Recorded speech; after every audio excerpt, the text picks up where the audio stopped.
درجے کو پہنچے گا۔ اس لیے آج دنیا میں فتنے اٹھائے جا رہے ہیں، اور سب سے خطرناک فتنہ جو اس وقت دنیا میں عام ہو رہا ہے، آپ چھوٹے چھوٹے بچے ہیں، اگر آپ کو ابھی ہم آگاہ نہیں کریں گے، آپ کے گھروں تک یہ بات نہیں پہنچے گی، یہ کل آنے والے مستقبل میں آپ کے ہاتھ ہمارے گربان ہوں گے کہ آپ نے صحیح معنوں میں ہمیں فتنوں سے آگاہ نہیں کیا۔ اس دور میں سب سے بڑا فتنہ جو چل رہا ہے وہ قادیانیت کا فتنہ ہے، وہ مرزائیت کا فتنہ ہے۔ یہ قادیانیت اور مرزائیت ظالم وہ فتنہ ہے جو ہمارے آقا کو آخری نبی نہیں مانتے، صرف نبی نہیں، ہمارے آقا کریم علیہ السلام کی توہین کرتے ہیں، ہمارے اللہ کی توہین کرتے ہیں، خلفائے راشدین کی توہین کرتے ہیں، اور ازواج محترات اہل بیت کی توہین کرتے ہیں، اور کافر ہونے کے باوجود، رسول اللہ صلی اللہ علیہ وسلم کی توہین کرنے کے باوجود اپنے آپ کو مسلمان کہتے ہیں۔ اور یہ بات جو میں کر رہا ہوں یہ ہمارے ملک کے آئین کے اندر ہے۔ ہمارے ملک کے آئین میں 1974 میں یہ لوگ کھل کے سامنے آئے، انہوں نے اپنے عقائد و نظریات پیش کیے۔ اس وقت 1974-73 میں ہمارے پارلیمنٹ ہاؤس میں جتنے ممبران اسمبلی تھے سارے علماء نہیں تھے، سارے دیندار بھی نہیں تھے، دین بیزار لوگ بھی تھے، دنیا دار بھی تھے، لیکن جب ان کے سامنے ہمارے علماء نے مرزا غلام احمد قادیانی کی کتابیں پیش کی جس میں اللہ کے نبی کو گالیاں دی گئیں، اللہ کے نبی کے بعد عیسیٰ اور موسیٰ علیہ السلام کو گالیاں دی گئیں، اہل بیت کی توہین کی گئی، ان حضرات نے جب وہ کتابیں دیکھیں انہوں نے کانوں کو ہاتھ لگایا اور متفقہ طور پر ملک پاکستان کے آئین اور قانون میں ایک بل بنا اور انہیں کافر قرار دیا۔ آج میرے بچوں ہو کیا رہا ہے، آج ہم اس چیز کو لائٹلی لیتے ہیں، سنجیدگی سے نہیں لیتے، ہماری مائیں بہنیں بھی نہیں لیتی، سمجھتے ہیں یہ ویسے مولویوں کی باتیں، ایسا ہو رہا ہے۔ یقین کرو کچھ دن پہلے برطانیہ میں 8,000 مسلمان مرتد ہو کے مرزائی ہو گئے ہیں۔ آج صرف ہمارے ہاں دیکھتے ہیں جو غریب لڑکی ہے، غریب لڑکا ہے، ان کے پاس پیسہ نہیں ہے، وہ مرزائی ہمارے علاقوں میں گھومتے پھرتے ہیں، لالچ دیتے ہیں، آپ کو باہر لے جاتے ہیں، لندن میں لے جاتے ہیں، آپ کو کینیڈا لے جاتے ہیں، وہ ویزے کے چکر میں لے کر جا کے انہیں کہتے ہیں کہو ہم رسول اللہ کے امتی نہیں ہیں، ہمارا پیغمبر غلام احمد قادیانی ہے۔ یہ آج اس دور کا بہت بڑا فتنہ ہے، اور اس سے آگاہ ہونا ہماری ذمہ داری ہے۔ ہم رسول اللہ صلی اللہ علیہ وسلم کے غلام ہیں، ہمیں رسول اللہ صلی اللہ علیہ وسلم سے سچی محبت ہونی چاہیے، کامل عقیدت ہونی چاہیے، نبی علیہ الصلوۃ والسلام کی محبت میں نو کمپرومائز، کسی کے ساتھ لچک پیدا نہیں کرنی چاہیے۔ صحابہ کرام رضوان اللہ تعالیٰ عنہم اجمعین، میرے بچوں اور میری بہنوں، جب سے نبی علیہ السلام نے نبوت کا دعویٰ کیا، مدینہ میں آئے، غزوات ہوئے، سارے غزوات کو جمع کر لیں اتنے صحابہ شہید نہیں ہوئے جتنے مسلمہ کذاب کے اس دور میں شہید ہوئے تھے۔ نبی علیہ السلام کے زمانے میں اسود انسی نے، طلیحہ اسدی نے اور مسلمہ کذاب نے نبوت کا دعویٰ کیا تھا، اور ہمارے آقا صلی اللہ علیہ وسلم نے فرمایا تھا اس وقت تک قیامت قائم نہیں ہو سکتی جب تک میری امت میں 30 دجالون، 30 جھوٹے دجال پیدا نہ ہو جائیں، یزعم انہ نبی کلہم یزعم انہ نبی، ان میں سے ہر ایک یہ کہے گا کہ میں نبی ہوں، حالانکہ وہ جھوٹے ہیں، میں آخری نبی ہوں، میرے بعد کوئی نبی نہیں ہے۔ آج ایسا ہو چکا ہے کہ اس ملک میں قانون موجود ہے کہ وہ اپنی عبادت گاہ کا نام مسجد نہیں لگا سکتے،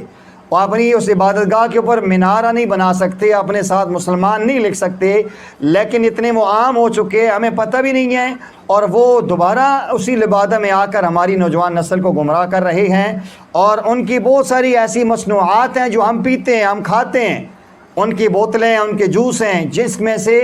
آدھا % جو 50 ان کا % بنتا ہے نفع، وہ رسول اللہ صلی اللہ علیہ وسلم کی گستاخی میں استعمال کرتے ہیں۔ میرے بچوں،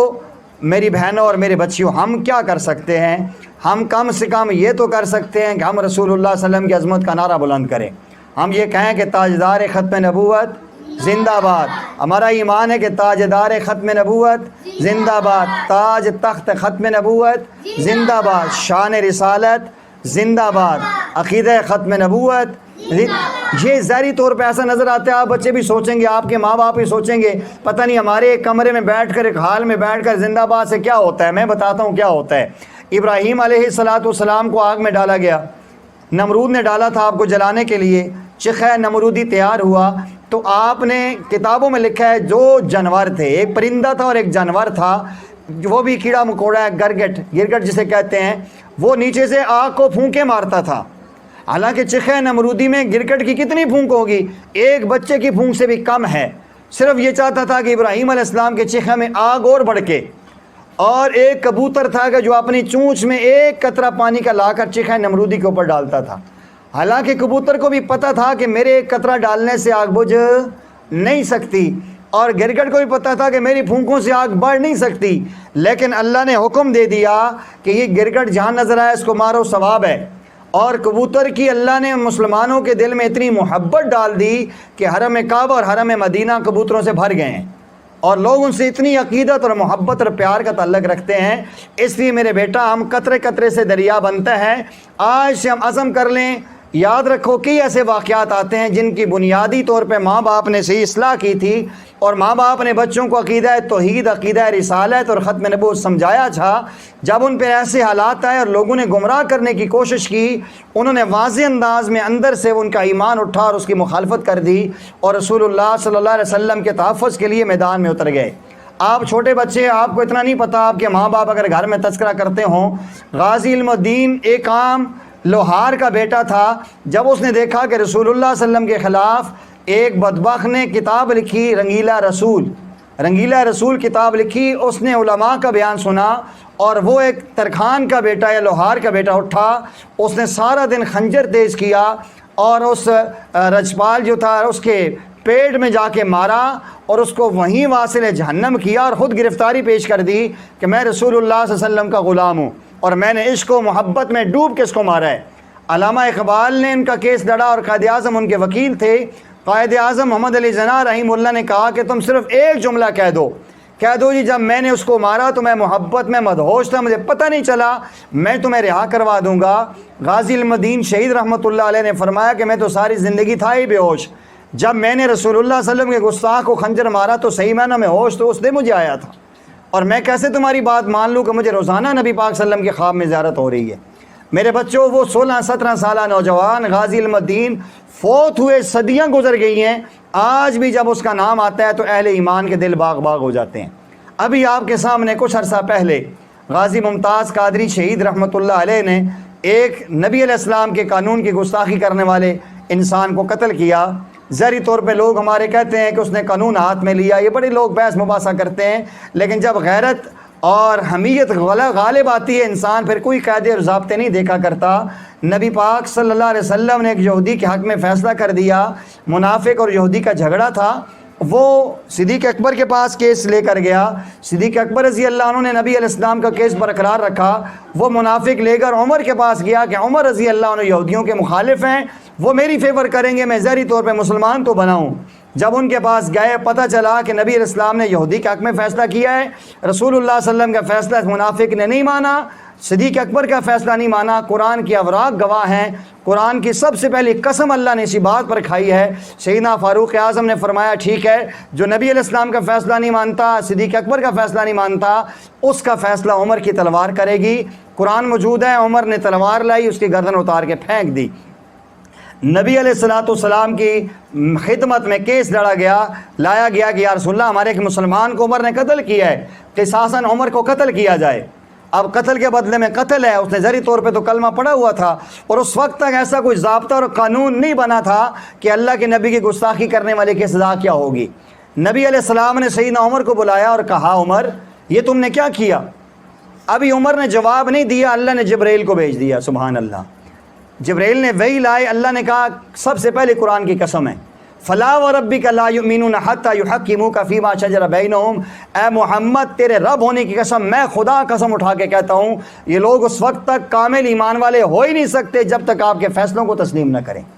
صرف نبی علیہ السلام کے فیصلے کو تسلیم نہیں کیا تو اللہ تعالیٰ نے سیدنا فاروق اعظم کے ذریعے ایک گستاخ کی گردن اتار کے پھینک دی، اور ایک ضابطہ ہے کہ گستاخ رسول کی ایک ہی سزا، سر تن سے جدا۔ تو میرے بچوں، یہ بڑا اہم مسئلہ ہے، آج مرزائیت پھیل رہی ہے، اور وہ ہمارے نبی پاک صلی اللہ علیہ وسلم کی سرعام گستاخی کر رہے ہیں، اور بہت سارے واقعات ہیں۔ آپ چھوٹے بچے آپ نہیں سمجھ سکتے، میں بات کو ختم کرتا ہوں اس بات پہ کہ مرزائی جو قادیانی ہیں ان کی بہت ساری مصنوعات ہیں، بہت ساری پروڈکٹ ہیں جو یہ چیزیں استعمال کرتے ہیں، اور وہ ہمارے معاشرے میں ہماری دکانوں میں اتنی عام کر دی ہیں، وہ چیز لے کے ان کی وہ مشروبات پی کے وہ چیزیں استعمال کر کے ہم اپنے پیسے کے ذریعے نبی علیہ السلام کے گستاخ بن رہے ہیں، کیونکہ وہ جتنی کمپنیاں ہیں وہ اپنا خاص ایک حصہ نبی علیہ السلام کی گستاخی میں لگاتی ہیں۔ ان میں سے چند چیزیں میں آپ کو گنا کے سناتا ہوں۔ شیزان جوس، شیزان کیچپ، شیزان اچار، شیزان چٹنی، سمرقند شربت، شیزان کی تمام یہ جو ہیں اشیاء۔ اسی انداز میں شاتاج شوگر مل اور treble plastic, Quaid Azam law college, کلٹن شوز، کمبیٹس ٹیکسٹائل، زیکا گھی and oil, Punjab oil, Shah Nawaz textile, Sangam دودھ، رحمان کون مہدی، سلور سپون ریسٹورنٹ اور تھرماپول پلاسٹک، کنگ بناسپتی، ماسٹر ٹیکسٹائل، شان آٹا، راجہ سوپ، پریل بناسپتی، اور یہ جتنی چیزیں ہیں چند، اس میں بہت لمبی لائن لگی ہوئی ہے۔ یہ ساری جو چیزیں ہیں، یہ شیزان کا جوس ملتا ہے، شیزان کی بوتل ملتی ہے۔ آپ بچے اور جو لوگ پیتے ہیں اس میں سے آپ اپنے حلال کے پیسے ان کو دے رہے ہوتے ہیں، اور اس دکان کے ذریعے جو پرافٹ ان کو ملتا ہے، شیزان کمپنی اپنا پرافٹ قادیان بیچتی ہے، اور قادیان والے رسول اللہ صلی اللہ علیہ وسلم کے خلاف کتابیں لکھتے ہیں، رسول اللہ کے خلاف مناظر تیار کرتے ہیں، رسول اللہ صلی اللہ علیہ وسلم کی نبوت کے خلاف وہ اپنے مبلغین تیار کرتے ہیں، اور رسول اللہ صلی اللہ علیہ وسلم کے گستاخوں میں اضافہ کرنے کے لوگوں کو مرتد کرتے ہیں۔ اور ہم کچھ بھی نہیں کر سکتے تو کم از کم یہ جو مصنوعات ہیں، آپ کے استاد جی کے پاس یہ پیج ہے، ہر گھر میں دیں گے۔ میں اپنی بہنوں سے بھی عرض کرتا ہوں، غیرت ایمانی کا تقاضا یہ ہے کہ ہم گستاخوں کی چیز استعمال نہ کریں۔ وہ ہمارے نبی علیہ السلام کی گستاخی کرے، ہمارے نبیوں کو وہ الیاذ باللہ اپنے سے کمتر سمجھے، اور ہم اگر ان کے ساتھ چلیں اور ان کی چیزوں کو استعمال کریں، ہم جیسا بدنصیب اور بدبخت کوئی نہیں ہے۔ آج اس وقت سب سے بڑی عبادت یہ بنتی ہے کہ ہم رسول اللہ صلی اللہ علیہ وسلم کا دفاع کریں۔ میرے بچوں اور میرے پیاری بچی اور بہنوں، اللہ کا دین اور اللہ کے نبی میرے آپ کے دفاع کے محتاج نہیں ہیں۔ اللہ تعالیٰ کو پتہ تھا، اللہ نے قرآن میں اعلان کر دیا، وَرَفَعْنَا لَكَ ذِكْرَكَ، اے محبوبہ تیرے ذکر کو ہم نے بلند کر دیا۔ میں ذکر اللہ کے نبی کا کروں یا نہ کروں، جو اللہ نے خود ذمہ لے لیا، ہمارے آقا کی عزت بڑھے گی۔ ہمارے آقا کی عزت میں فرق نہیں پڑتا۔ ہمارے لیے بدنصیبی ہوگی کہ ہم رسول اللہ صلی اللہ علیہ وسلم کی دفاع کے لیے اپنا کچھ پیش نہیں کر سکیں گے۔ دیکھو نبی علیہ السلام ایک غزوے میں موجود ہیں، ایک صحابیہ، میں اپنی بہنوں کے لیے عرض کر رہا ہوں، ایک صحابیہ اپنے سر کے بال کاٹ کے لاتی ہے۔ عرض کرتے ہیں، اللہ کے نبی پوچھتے ہیں میری بہن یہ کہ ان بالوں کو میں کیا کروں گا؟ کہنے لگی یا رسول اللہ، میرا خاوند، میرے بچے، میرے بھائی، میرے والد شہید ہو چکے ہیں، میرے گھر میں کچھ بھی نہیں ہے، میں بال کاٹ کے ایک رسی بنا کے لائی ہوں، جب آپ اللہ کی راہ میں جہاد کریں گے تو ایک گھوڑے کی لگام میرے بالوں سے بنا لینا۔ ایک صحابیہ اپنے 6 ماہ کا بچہ لے کر آئی اور عرض کرنے لگی یا رسول اللہ یہ میرا بچہ لے لیں۔ اللہ کے نبی صلی اللہ علیہ وسلم نے فرمایا میری بہن اس بچے کو میں کیا کروں گا؟ انہوں نے کہا یا رسول اللہ صلی اللہ علیہ وسلم مجھے پتہ ہے میرا یہ معصوم بچہ آپ کے کام کا نہیں ہے، لیکن جب آپ پر دشمن کی طرف سے تیر آئے تو میرے بچے کو آگے کر دینا، یہ میرا بچہ آپ کے تیر کی ڈھال بن جائے گا۔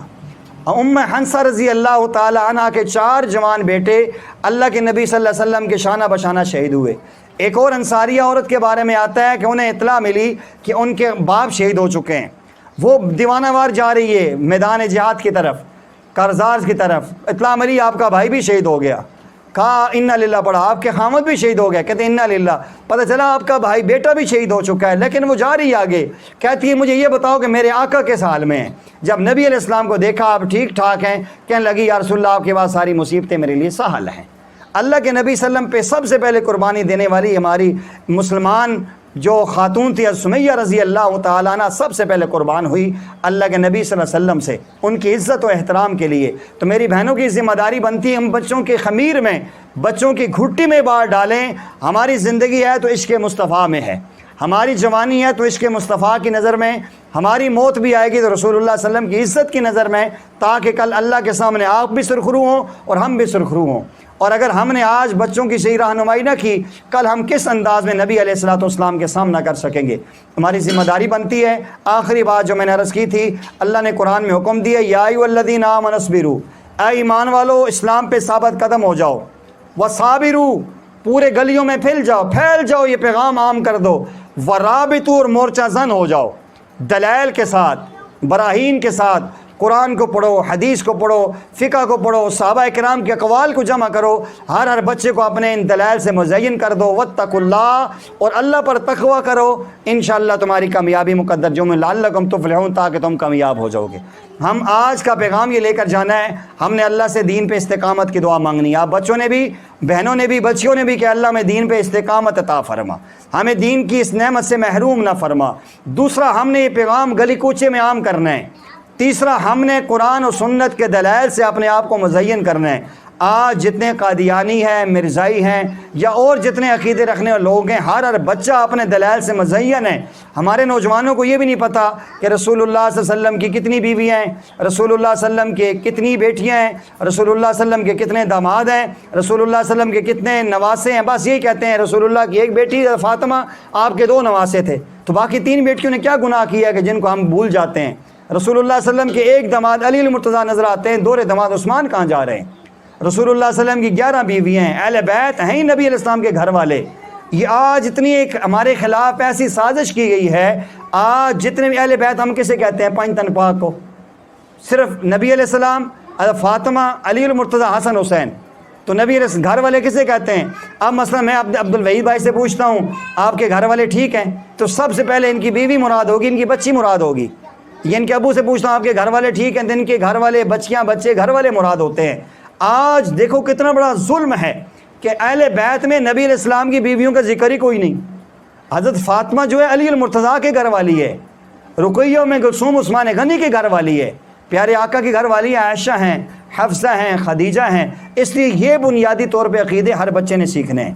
اللہ کی توحید میں کسی سے کمپرومائز نہیں، رسول اللہ صلی اللہ علیہ وسلم کی ختم نبوت میں بھی کوئی لچک نہیں۔ انشاءاللہ اگر یہ عزم اور ہم لے کر اٹھیں گے، اپنے بچوں کو سمجھائیں گے، دوستوں کو سمجھاؤ گے آپ لوگ، اور اس پہ محنت کرو گے، تو انشاءاللہ کل قیامت کے دن اللہ کی نبی کی نظر میں ہم سرخرو ہوں گے۔ اور اگر ہم نے یہ کام نہ کیا، ہم رسول اللہ صلی اللہ علیہ وسلم کی گستاخوں کی سرکوبی نہ کی، ہمارے ان اعمال کی وجہ سے رسول اللہ صلی اللہ علیہ وسلم کو دکھ ہوگا۔ ایک اللہ کے ولی نے نبی علیہ السلام کو خواب میں دیکھا، میں نے پہلے بھی عرض کیا ایک واقعہ، تو انہوں نے دیکھا نبی علیہ السلام کے سینے مبارک پہ زخم ہے، تو آپ نے فرمایا کہ جو میری امتی میری سنت کے خلاف چلتے ہیں، ان کی ان باتوں، اور جو میری امت کی میری بیٹیاں ہیں جب سر سے دوپٹہ اتار کے جاتی ہیں، اس سے مجھے دکھ ہوتا ہے۔ پیارے آقا کریم علیہ السلام نے اپنے کردار سے، جب آپ کے سامنے حاتم طائی کی بیٹی کافرہ لائی جا رہی تھی، ان کے سر پہ دوپٹہ نہیں تھا، تو نبی علیہ السلام نے سیدنا بلال سے کہا تھا کہ بلال اٹھیے، اور یہ میری چادر جسے اللہ نے یا ایھا المزمل کی قسم کھائی ہے، یا ایھا المدثر کی قسمیں کھائی ہیں، اٹھاؤ اور یہ کافر کی بچی کے سر پہ دے دو۔ کہا گیا یا رسول اللہ وہ کافر کی بیٹی ہے، پیارے آقا نے فرمایا بیٹی بیٹی ہوتی ہے، چاہے کافر کی ہو چاہے مسلمان کی ہو۔ ہمارے آقا کافروں کی بچیوں کے سر پر دوپٹہ دیتے تھے، آج غیر مسلموں نے ہماری مسلمان بیٹی کے سر سے دوپٹہ اتار دیے۔ اس لیے ایک اللہ والے کہتے ہیں لوگ اوروں کی بات کرتے ہیں، ہم نے اپنے آزمائے ہیں۔ لوگ اوروں کی بات کرتے ہیں، ہم نے نبی علیہ السلام کی طرف سے، لوگ اوروں کی بات کرتے ہیں، ہم نے اپنے آزمائے ہیں۔ لوگ کانٹوں سے بچ نکلتے ہیں، ہم نے تو اپنے پھولوں سے زخم کھائے ہیں۔ اللہ تعالیٰ مجھے آپ کو صحیح معنوں میں نبی علیہ السلام کے سچے غلامی نصیب فرمائے۔ وآخر دعوانا ان